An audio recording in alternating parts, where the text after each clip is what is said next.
살아가는 주님, 지금 바로 이곳에 주의 평강과 은혜와 사랑이 함께 하심을 믿습니다.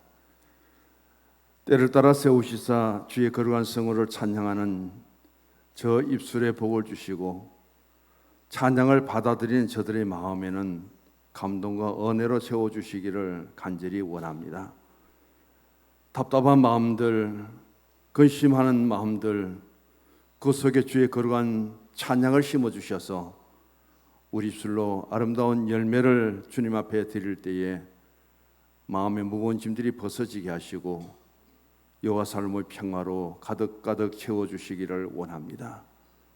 거룩한 예배를 위하여 이 기도를 드린 장로님의 간구하심을 주님께서 들으시사 아버지 하나님, 응답이 이루어지는 그곳에 하나님의 교회 문제, 우리의 모든 신앙의 삶에 얽매인 것들이 풀어지게 하시고 자유로운 영혼들 속에 주의 영이 함께 하셔서 세상을 이기며 승리의 삶을 살아갈 수 있도록 새 힘을 부어 주시옵소서. 이 시간도 눈을 뜨러 주를 바라봅니다. 생명의 뜻이신 예수님을 공급받는 이 시간 되게 하여 주옵시고 영생의 삶을 우리에게 주시는 하나님 말씀을 우리의 귀로 들을 수 있도록 도우시며 저 천국을 향하여 걸어가는 믿음의 발걸음이 복되게 하옵소서. 종을 세워주셔서 감사하옵고 예수님 이름으로 기도드립니다. 아멘. 책을 좀 습관해주세요. 책 제목을 같이 읽습니다. 먹다, 듣다, 걷다. 이어정 교수님의 유작입니다. 작년 2월 26일 날 하나님의 부르심을 받았는데 한 달 뒤인 3월 23일 날 저 책이 출간되었습니다. 우리의 신앙의 삶은 정체되어 있는 명사형이 아니라 우리의 신앙은 언제든지 움직이고 활동할 수 있는 동사의 신앙이 되어야 된다. 저 책에 제가 힌트를 얻어갖고 세 가지 동사를 전제했는데 저는 세 가지 명사를 먼저 말씀드릴게요. 참 많이 듣습니다. 생명, 영생, 천국. 이 명사는 고정되어 있고 이 명사는 정적인 신앙의 근본입니다. 오늘 우리는 생명의 떡으로신 예수 그리스도를 나의 신앙의 영의 양식으로 공급받고 먹는 시간, 영생의 말씀이 수없이 들려지지만은 오늘 또 옛부터 주신 말씀이지만은 또 주의 말씀을 들을 수 있도록 시간을 주시고 그 말씀을 듣는 귀가 복될 수 있는 시간, 저 천국까지 유일하게 갈 수 있는 것은 내가 곧 길이요 진리요 생명이신 예수님을 통해서 우리는 끊임없이 천국에 가는 그날까지 걷고 걸을 수밖에 없는 것이 우리 성도의 신앙입니다. 지금은 우리가 다 걷지 못할지라도 어디까지 우리는 걸을 수 있느냐? 천국까지 걸을 수 있는 유일한 사람이 바로 우리들이에요. 나는 빨리 뛸 수 있는 스프린트가 되지는 못하고 나는 42.19 마라톤 선수는 되지 못할지라도 한 걸음 한 걸음 주님을 바라보며 어디까지 걸을 수 있느냐? 나는 천국까지 걸어갈 수 있습니다. 그게 우리의 신앙의 고백이 되어야 되지 않을까? 저는 이어령 씨의 신앙을 돌아보면서 많은 것을 지금 체험을 합니다. 똑같은 성경이지만은 신학적인 통찰력을 통해서 해석을 합니다. 똑같은 하나님 말씀이지만 철학적인 입장에서 하나님 말씀을 연구하고 그것을 풀어나갑니다. 이 하나님 말씀을 인문학적인 가운데서 평가를 하고 인문학적으로 해석하고 인문학적으로 이해를 돕는 그 말씀 내용들이 얼마나 쉽게 다가오는지. 신학을 참 공부 많이 했잖아요. 나름대로는 철학을 많이 접해보았습니다. 참 까다로워요. 이해하기 어려워요. 그런데 어떻게 한 평신도가 인문학적인 자기 견지 속에서 성경을 인문학적으로 풀어나가고 해석하는데 그렇게 쉽게 들려지고 이해가 되는지. 저는 지금 눈물 한 방울이라는 책이 있고요. 이분이 암을 통해서 자기가 언제 죽는다는 것을 기간을 두고 있었기 때문에 제목을 20가지도 더 적어놓고는 거기에 대해서 계속 9도란을 적으며 글을 쓰고 있는 중입니다. 8월 달에 유작으로 나오게 될 작별이라는 것 지금 소개가 되는데, 살아가는 우리의 신앙의 삶 속에서 어릴 때 콧물을 흘릴 때 같이 흘렸던 그 눈물을 닦아주는 어머니의 손길을 통해서부터 인생의 삶을 살아가며 나는 어떤 때에 어떤 눈물을 흘렸고 그 눈물의 의미는 무엇인가. 우리가 언젠가는 떠나가야 되는데 나의 작별의 순간순간은 또 어떻게 다가오고 어떻게 안녕이라고 굿바이라고 하면서 우리는 헤어질 수 있고 떠날 수 있을 것인가. 그런 의미를 던져주는데 그 하나의 테마를 주제로 해서 저는 성경적인 면에서 나름대로 정리를 해서 어느 것이 옳은지 그런지를 떠나서 저 나름대로 설교를 작성해서 이렇게 전해봅니다. 이 내용을 이 책을 참고해서 성경을 해석하고 설교를 했는가 찾아보니까 저로서는 찾지를 못해서 많은 것을 참고하지는 못한 가운데 있습니다. 딸이 변호사면서도 마지막은 목사님이죠. 이 딸이 결국은 암을 통해서 실명 위기에 다다르고 눈을 뜰 수 없는 상태 속에서 아직도 예수를 영접하지 못했던 그 아버지, 눈을 뜨고 아버지를 바라보지 못하는 가운데서 아버지라 부르는 그 딸의 모습, 그 딸이 아버지라 부르는 그 아버지라는 말 앞에 눈물을 흘릴 수밖에 없는 아버지의 그 순간에 딸이 눈을 뜹니다. 눈을 감고 아버지라고 외치는 것하고 눈을 뜨고 아버지라고 부르는 그 모습은 너무나도 다르죠. 그 딸 앞에서 지금 눈을 뜨고 나를 아버지라 불렀던 이 딸이 내일 또 눈을 뜨고 모레도 눈을 뜨고 아버지라 불러줄 수 있다면, 하나님이 그런 기적을 내게 베푼다면 내 남은 인생을 하나님께 전부 바치겠습니다. 그렇게 예수를 영접한 분이에요. 89세의 삶을 살아가면서 73세까지 무신론주의자로 살다가 13년의 짧은 인생의 삶 속에 예수를 영접하고 그 말씀 속에 얼마나 은혜를 받았는지 전부 인문학적으로 해설을 해놓는 모습들이 얼마나 귀한죠.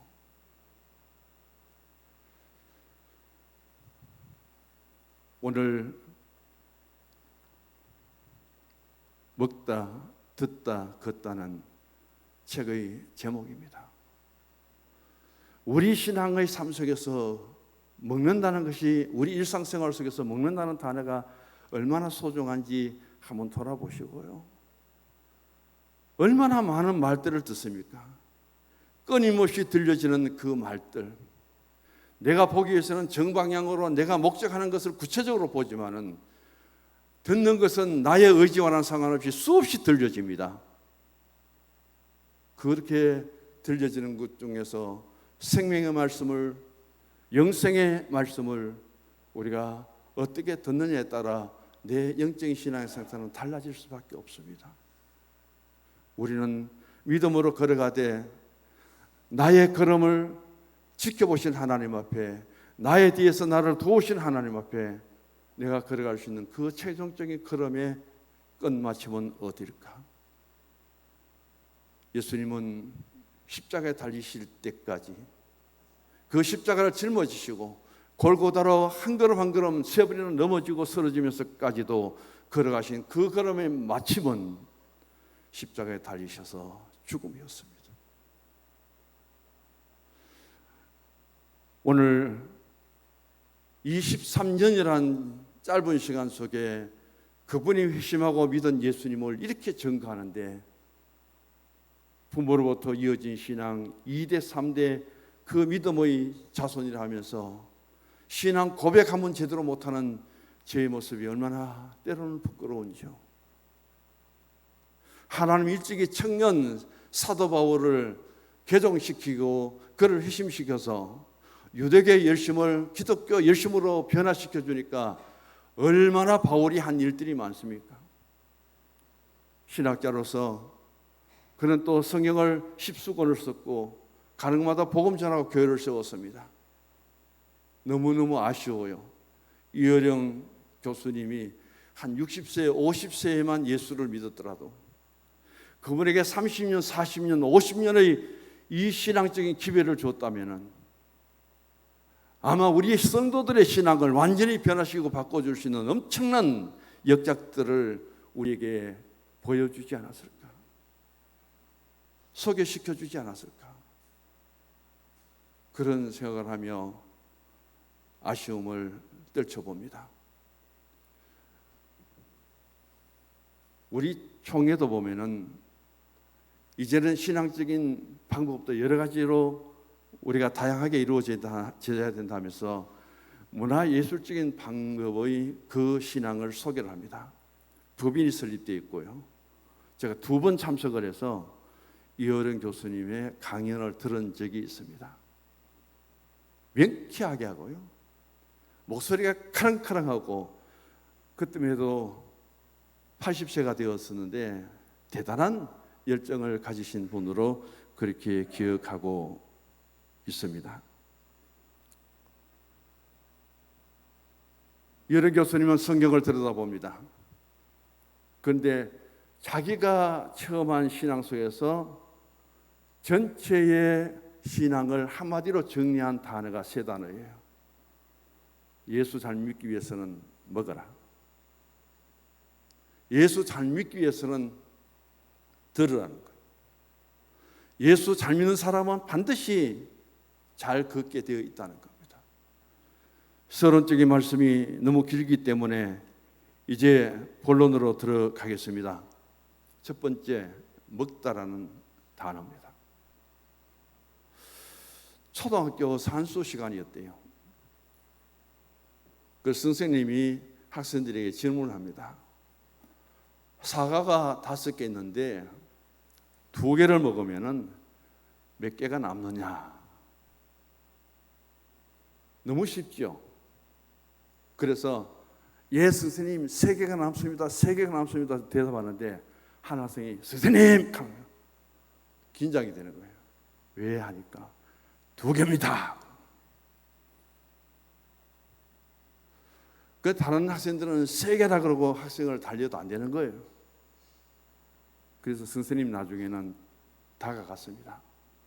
너는 왜 5개 사과 중에 3개를 먹으면은 2개를 먹으면은 3개가 남는데 2개라고 하느냐 하니까 선생님이 틀렸다는 거예요. 왜 틀렸느냐? 저는요 우리 집에서 엄마가 늘 가르치기를 먹는 것이 남는 것이다. 야 먹는 게 남는다. 실컷 먹으라 그런대요.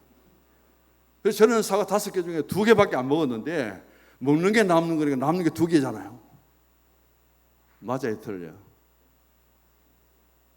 교육이라는 것이 그렇다는 거예요. 금강산도 식후경이라고 했고요.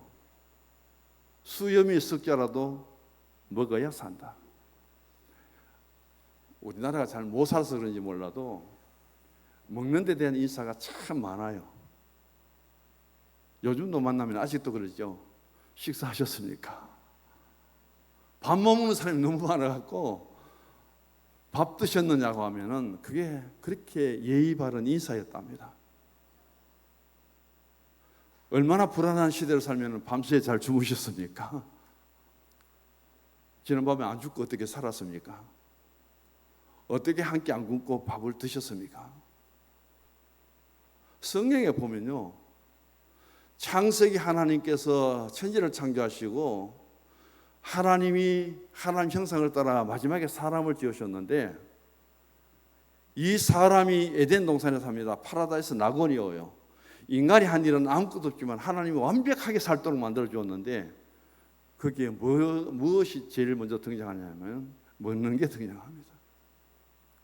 우리 인간에게 가장 먼저 무엇을 통해서 죄가 들어왔냐면은 먹는 것 때문에 죄가 들어와요. 하나님도 참 희한하신 분인데 모든 것을 다 주시면서 파라다이스 낙원에 모든 것을 먹도록 해주시지 왜 그 중에 중앙에는 가장 눈에 잘 띄도록 선악을 알게 하는 나무 열매를 주셨느냐? 생명나무만 주셔도 충분한데 그걸 통해서 하나님 말씀을 믿느냐 믿지 않느냐, 순종하느냐 순종하지 않느냐, 먹으면 죄가 되고 먹지 않으면 하나님의 자녀로서 의롭게 살아갈 수 있는데 하나의 테스트예요. 인간의 의지에 대한 하나님의 시험이에요. 그래서 처음 사람 아담은 선악과를 알게 하는 나무 열매 먹는 것 때문에 죄인으로서 우리에게 가장 죄의 조상이 됩니다. 그 죄는 죽어야 될 죄예요. 그냥 두면 다 죽어야 됩니다. 하나님 앞에. 그런데 하나님의 백성들에게 살 수 있는 방법을 하나님이 하나 열어놓으셨는데 구약에는 5가지 제사법이에요. 살 수 있는 길은 번제와 속죄제와 속건제와 화목제와 소제를 드려라. 그 제사를 내가 받고 너희들을 살려주겠다. 신약에 딱 들어오니까 예수님 30세 메시아 사역을 합니다. 제일 먼저 예수님을 이 마귀가 어디로 끌고 가냐면 광야에 끌고 가서 40일 동안 굶겨봅니다. 완전한 신이신 예수님, 완전한 인간이신 예수님 40일 동안 먹지도 마시지도 못하니까 육체를 가진 예수님이 얼마나 줄이고 목말랐을까요? 마귀가 첫 번째 테스트가 뭐예요? 시험이 이 돌돌로 하여금 떡이 되리라. 당신의 능력이라면은 얼마든지 떡이 될 수 있는 그런 능력이 있으니까 40일 줄였던 거 돌로 떡 만들어서 기적을 베풀고 한번 실컷 먹어봐라. 온 세상 사람들이 놀라도록. 예수님이 충분히 할 수 있습니다. 그런데 안 하셨어요. 왜 안 하셨어요? 예수님 오신 목적은 육신이 배고파서 떡 하나 먹고 한 끼를 때우는 것이 아니라 영생의 삶을 주시기 위해서. 그 영생의 떡 하나로 됩니까? 영생의 생명이 떡 한 번 먹음으로써 해결됩니까? 예수님 오신 목적은 우리에게 그냥 물질적으로 밥 한 그릇 떡을 주기 위해서 오신 분이 아니라 영생의 떡을 주시고 영생의 생명을 주시기 위해서 오셨기 때문에 그 마귀의 제안을 거절하신 거예요. 아담은 너무 좋은 환경 속에서 선악을 알게 하는 나무 열매가 없어도 생명나무만 따먹으면 세상 끝날까지 살아갈 수 있는데, 죽음이 없는 세상을 살아갈 수 있는데 그 중간에 보이는 선악과 열매 하나 먹고 완전히 넘어져 버리죠. 예수님 40일 동안 줄이고 굶주려도 그 돌하여금 떡이 될 수 있는 능력을 주셔도 예수님은 거절하죠. 왜? 내가 오늘 살아있는 것은, 우리가 살아가는 삶은 떡으로서 우리가 살아가는 것이 아니라 하나님의 말씀으로 살아간다. 육신의 삶과 영의 삶의 차이점을 여기서 우리가 발견해야 되는 거예요. 여기서 찾아야 되는 거예요. 문학가고 문학평론가이기 때문에 이만큼까지는 이어린 교수님이 못 들어오더라고요. 근데 아주 강조하는 것은 먹다라는 겁니다. 먹어야 된다는 거예요. 오늘도 우리는 이 땅에 살아가면서 먹지 않고는 견딜 수가 없습니다. 아무리 내가 권력을 가져도, 아무리 내가 물질을 가져도 먹는 현실 앞에, 굶주림 앞에서는 견딜 수 없는 것이 우리 사람입니다. 오늘 예수님은 이 땅 위에 오셨습니다. 성경은 우리에게 말씀하시기를 아담의 선악과로부터 시작해서 예수님이 땅에 오셔서 사역을 하시는데 먹는 것으로 하여금 어떤 기적을 베풀었는가 한번 보시기 바랍니다. 첫 번째 기적은 가나 혼인잔치에 가셔서 떨어진 포도주를 물로 대신 채우시고 먹는 것으로부터 예수님의 기적은 시작됩니다. 굶주린 5천 명들에게는 보리떡 2개, 물고기 보리떡 5개, 물고기 2마리로 오병이어 사건을 통해서 예수님의 능력이 온천에 드러날 수 있도록 위대하셨죠. 그 예수님이 또 성만찬을 통해서 마가인의 다락방에 제자를 둘러앉혀놓고 성만찬을 베푸셨습니다. 부활하신 후에는 엠마오로 내려간 제자들과 함께 식당에 들어가서 집안에 들어가서 떡을 떼시며 그분이 부활하신 예수님을 친히 보여주었고요. 디베랴 바다까지 찾아가셔서 베드로와 7 제자들 앞에서는 조반을 지으시고 고기를 구워서 친히 대접하고 먹는 그 예수님이 우리 앞에 보여주십니다. 그리고는 최후의 십자가 위에서 살이 찢기시고 피를 흘리시면서 우리에게 남겨주신 것이 하나 있습니다. 성찬식이죠. 이것을 먹어라, 너희를 위해서 찢긴 내 몸이니라. 이것을 마시라, 너희를 위해서 흘린 내 피라. 예수님은 처음부터 먹이시기 위해서 오셨고, 예수님 마지막 자기의 육신의 33년의 삶 속에 마지막 상년의 공생애를 마치며 우리에게 영생의 삶이 무엇인가, 영생의 신앙이 무엇인가를 친히 보여주신 그 예수님이십니다. 먹는다는 것은 우리에게 행동을 뜻합니다. 아무리 좋은 것이 있어도 내가 먹지 아니하면 내 것이 되지 못하죠. 내가 친히 들고 내 입으로 들어가서 행동으로 옮겨야 내 것이 됩니다. 또 먹는다는 의미는 하나가 된다는 거예요. 아침을 뭐 드시고 오셨는지 모르겠어요. 낮에도 또 이 더운 데서 식사를 준비하셨잖아요. 때로는 대접을 받으면서 진수성찬을 마련했습니다.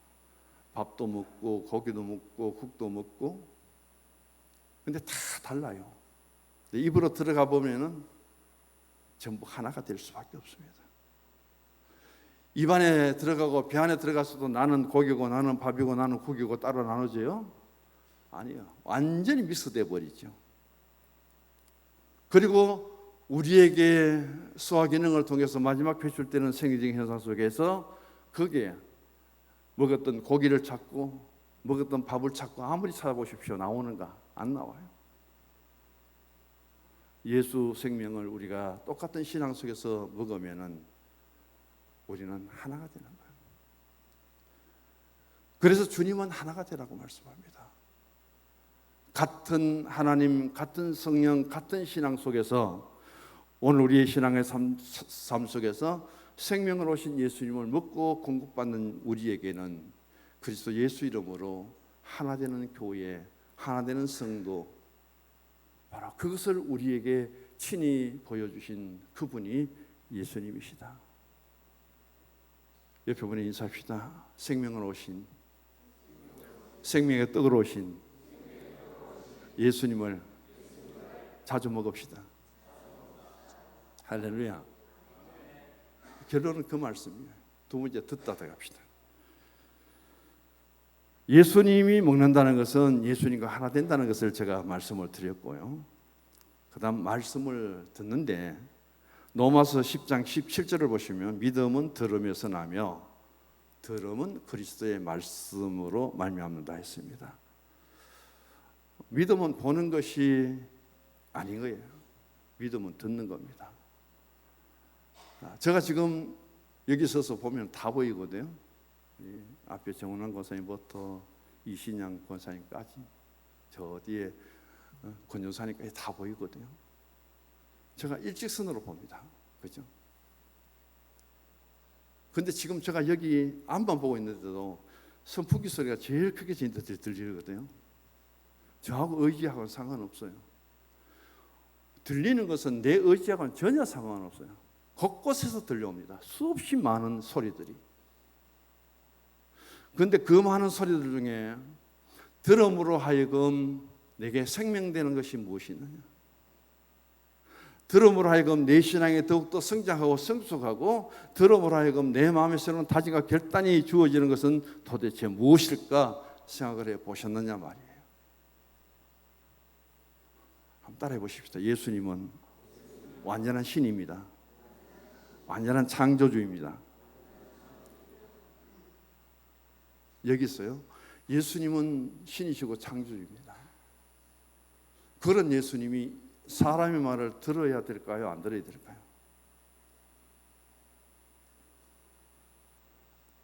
나는 너를 지었다고 했고 우리는 지으신 바된 피조물인데 완전한 하나님이시고 완전한 창조자이신 그 예수님이 인간의 말을 들을 필요가 있을까요? 없을까요? 없다 하면 안 되죠. 얼마나 우리가 기도 많이 합니까? 안 들어도 돼요, 사실은. 그런데 예수님은 어느 누구보다도 우리 사람의 소리를, 음성을 많이 듣습니다. 예수님도 귀가 저처럼 가졌다면 있죠. 얼마나 시끄러울까요? 전부 다 기도하는 사람들이 눈물로 콧물 흘리면서 기도하고 나중에 뭐라 그래요? 예수 그리스도 이름으로 기도합니다. 아이고, 예수님 소리가 얼마나 많은지. 기도를 실컷 해놓고 마지막은 전부 예수 이름으로 기도합니다. 그 기도를 들을까요? 안 들을까요? 들어야 되잖아요. 사실은 창조주시고 완전한 신인데 한시적이고 일시적인 삶을 살아가는 인간의 소리를 주님 안 들어도 돼요. 그런데 누구보다도 많이 들으시는 분이 주님이십니다. 하나님은 이 땅 위에 하나님 백성들이 드리는 기도와 찬송을 얼마나 들어야 될까요? 하나님의 귀는 당나귀 귀? 하나님은 그렇게 세상에 들려오는 우리 사람들의 소리, 찬송 소리, 기도 소리, 말씀 묵상 소리 얼마나 다 들어야 될까요? 그런데 그것을 다 들으시는 분이 누구냐? 바로 예수님이시고 하나님이십니다. 우리는 들어야만 알 수 있어요.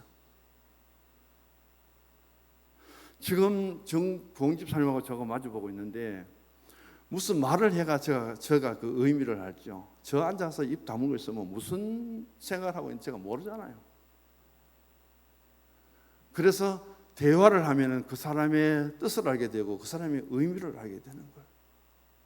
끊임없이 우리는 예수님 앞에 우리의 말 듣기를 원하시는 주님 앞에 하나님 앞에 우리는 고백해야 됩니다. 찬송해야 되는 거예요. 기도 드려야 되는 거예요. 그 대신 저와 우리 성도님들의 귀는 하나님의 말씀을 들어야 되는 거예요. 예수님 말씀을 들어야 되는 거예요.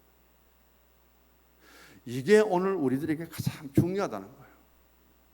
예수님이 요한복음 3장에 니고데모를 만납니다. 그것도 밤에 찾아왔어요. 가난이기 때문에. 성경은 말합니다. 예수님은 하늘에서 내려온 스승이고 선생이고 니고데모는 유대 사회 속에서 가난이고 스승이에요. 선생이에요. 하늘 선생과 땅의 선생의 대화를 통해서 그 대화가 어떻게 이어지는가? 기가 막히는 거예요. 대화가 안 되는 거예요. 야, 너는 거듭나야 된다. 너는 중생해야 된다 하니까 니고데모가 뭐라고 해요? 하늘 선생인 예수님은 너는 거듭나야 된다니까 니고데모 땅의 선생은 그럼 내가 엄마 뱃속에 들어갔다 다시 태어나야 됩니까? 이 말이 안 돼. 말이 안 돼. 대화가 안 돼요.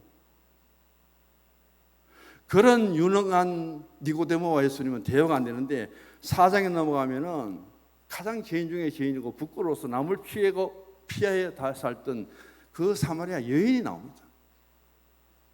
그 여인이 한 낮에 가장 뜨거울 때에 우물에 물기로 왔는데 그건 니고데모와 예수님의 대화는 대화가 안 통하는 거예요. 근데 사마리아 천한 여자하고 예수님이 대화하는데 요한복음 4장에 얼마나 대화가 잘 진행되는지 보시기 바랍니다. 야, 그리고 내가 예수 만났다, 메시아 만났다. 물통도 던져버리고 쫓아가서 마을에 들어가서 그 자신이 들었던 예수님 말씀, 자신이 만났던 예수님이 얼마나 좋은지 그래서 힘있게 증거하는 그 사마리아 여인의 모습을 보시면은 누구를 통해서 무슨 말을 듣느냐에 따라 달라진다는 거예요. 누구 말을 들어야 돼요? 예수님 말씀을 들으시고 누구의 말을 듣기 위해서 오셨어요? 하나님 말씀을 듣기 위해서 오신 거예요. 비록 제가 부족할지라도 하나님 말씀을 대언하는 종으로 세웠기 때문에 오늘 제 말씀을 여기서 우리가 듣는 거예요. 그러면은 듣는 것도 동사고 또 일하는 것도 동사인데 마르다와 마리아의 모습 보시기 바랍니다. 예수님이 오셨습니다. 두 자매예요. 언니가 마르다예요. 아이고 예수님 오셨으니까 오늘 대접해야 되겠다 하고 부엌에 들어가서 맛있는 거 반찬 음식 준비한다고 정신없습니다. 그런데 그 예수님 앞에 무릎을 탁 꿇고 앉아서 꼼짝도 안 하고 예수님 말씀을 듣고 앉아있는 것은 동생 마리아예요. 언니가 화가 잔뜩 났죠. 내가 언니인데 말이야. 부엌에 들어가서 이렇게 열심히 일하고 음식 준비하는데 동생 저는 예수님 앞에 앉아서 말씀만 듣고 앉았고 기가 막히잖아요. 기분 나쁘잖아요. 예수님 저 동생 좀 뭐라 하이소, 꾸중 좀 하이소 하니까 예수님 뭐라 했어요? 섬기고 대접하기 위해서 분주하게 지금 일하는 마르다 너도 좋지만 지금의 입장에서는, 지금의 시간은 나 앞에서 말씀 듣는 것이 더 좋다. 이 마리아가 선택한 것이 얼마나 더 좋으냐. 오히려 책망하지 않고 마리아를 칭찬해 버립니다. 그럼 여기 다 앉아서 말씀만 듣고 설교 끝날 때까지 축도 끝나고 난 뒤에 기도만 하고 앉아 있으면은 그럼 4층 식당에는 누가 가서 밥 준비하죠? 누가 전심을 준비하죠? 식당 봉사, 섬김에 대해서 제가 부정하는 건 아니에요. 봉사와 섬김도 다 있지만은 말씀을 통해서 은혜를 받으면은 저절로 봉사하게 되고요. 말씀과 은혜 없이 마르다처럼 일하다가 보면은 내가 일하는데 남들이 놀면은 눈에 거슬려서 못 봅니다. 나는 이런데 니는 못 하느냐. 예수님 앞에까지 저것 좀 책망해 주고 꾸짖어 주십시오 하고 오히려 정죄해 버려요. 신앙 속에 가장 무서운 것이 뭐냐? 정죄의 신앙. 용서와 용납과 베품과 사랑이지 정죄를 통해서 심판과 판단을 하는 것은 신앙 속에서 굉장히 우리가 경계해야 되는 문제거든요. 오늘도 하늘 말씀 잘 기울여 들으시기를 바랍니다. 마지막입니다. 걷다. 걸어가자 우리 마음 아파요. 걸어가자 우리 마음 아파요. 우리 보험송도 부르잖아요. 이제 마지막 걷는 겁니다. 예수님은 이 땅에 오셔서 죽으실 때까지 많이 걸으신 분입니다. 예수님 낳기 위해서 엄마 요셉과 그리고 마르다는 나사렛 동네까지 베들레헴까지 찾아가서 먼 길을 걸어가서 가자마자 예수님을 낳았습니다. 예수님 낳자마자 헤롯이 죽이려고 하기 때문에 또 베들레헴에서 어디까지요? 애국으로 도망을 가요. 그리고 다시 나사렛에 들어와요. 예수님 태어나자마자 걸을 수 없는 상태 속에서 걷는 것부터 본 사람이에요. 예수님 태어나자마자 피난 다닌 그런 상태 속에서도 예수님은 일생을 시작합니다. 누가 이렇게 연구를 잘했는지 모르지만 3년 동안 예수님이 이동하신 거리는 3,125마일, 약 5,000km를 예수님이 걸으셨다. 그 다음에 예수님이 평생 걸으신 거리는 21,525마일, 약 34,640km를 걸으셨다. 저는 인용만 해왔습니다. 그렇게 연구를 해놨더라고요.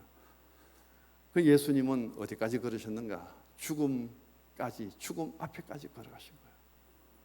그 고난의 십자가를 지고 예수님은 비아도로로서 고난의 길, 슬픔의 길을 친히 십자가를 지고 걸어가신, 내게 죽음이 다가올 그때까지 예수님은 걸으셨다는 것을 보여줍니다.